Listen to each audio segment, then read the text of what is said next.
Pagi, saya Ari Ginanjar, penyintas COVID-19. Saya ingin berbagi tips sederhana yang saya namakan PMP dalam menghadapi situasi akibat dari COVID yang luar biasa ini. Banyak sekali orang-orang yang gagal, tapi juga ada yang berhasil. Maka yang pertama adalah P, yaitu pikiran. Seperti sudah saya sampaikan berkali-kali, bahwa kekhawatiran adalah awal dari penyakit. Ketenangan adalah separuh dari obat, dan kesabaran dari awal kesembuhan. Karena itu, kuasai pikiran dan fokus kepada harapan, bukan fokus kepada khawatiran. Karena apa yang kita fokuskan, itu yang akan berkembang.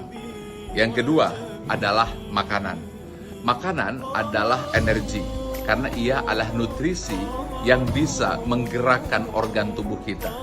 Bayangkan, ketika pikiran negatif, lalu dia tidak makan ketika terserang COVID, maka ia tidak mampu bergerak, memanfaatkan kekuatan tubuhnya, khususnya organ-organ dirinya, supaya ia bisa survive. Nah, karena itu makanan itu adalah kunci yang harus kita jaga. Apapun yang terjadi tetap makan. Saya tahu ketika demam tentu kita tidak mau makan, itu saya alami. Kemudian mulut pun tidak bisa merasa, hidung juga tidak bisa mencium. Nah, pada saat itu mungkin kita malas makan. Ini yang berbahaya. Karena itu kita harus mau makan. Kita harus mau memberikan nutrisi agar kita punya energi, sehingga nanti akhirnya menggerakkan organ-organ pada tubuh kita. Kita bisa membayangkan kan, kalau seandainya pikirannya negatif lalu tidak ada energi, ini yang membuat mereka jadi drop. Nah, yang ketiga yang penting adalah P, pernapasan. Ketika kita terkena COVID, kita akan tersengal-sengal. Mengapa? Karena paru-paru kita terjadi inflamasi atau peradangan. Dan ketika di ronsen, itu yang putih-putih itu.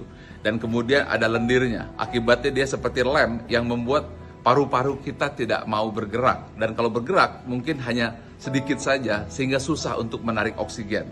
Nah, karena itu kuncinya adalah Anda harus melakukan PRON, yaitu Anda tengkurap, dan ketika tidur tengkurap, maka Anda mempergunakan bantal di sini, dan pada saat itu akan memudahkan untuk mengalirkan oksigen yang membuat Anda bisa bernafas kembali. Silakan Anda cari di YouTube apa yang disebut PRON itu. Nah, di situ dijelaskan. Nah, apabila kita sudah mampu menguasai 3 hal, yaitu pertama pikiran, yang kedua makanan, yang ketiga pernapasan, insya Allah kita bisa survive. Karena masalah yang saya lihat, orang-orang yang gagal itu karena pikirannya negatif, kemudian dia khawatir, lalu tidak mau makan, dan kemudian akhirnya tidak bisa bernapas atau gagal nafas. Karena itu, yang harus kita lakukan adalah pertama, pikiran positif, fokus kepada harapan. Makanan dijaga, pelihara nutrisi agar punya energi. Dan yang ketiga adalah jaga pernapasan kita. Pagi.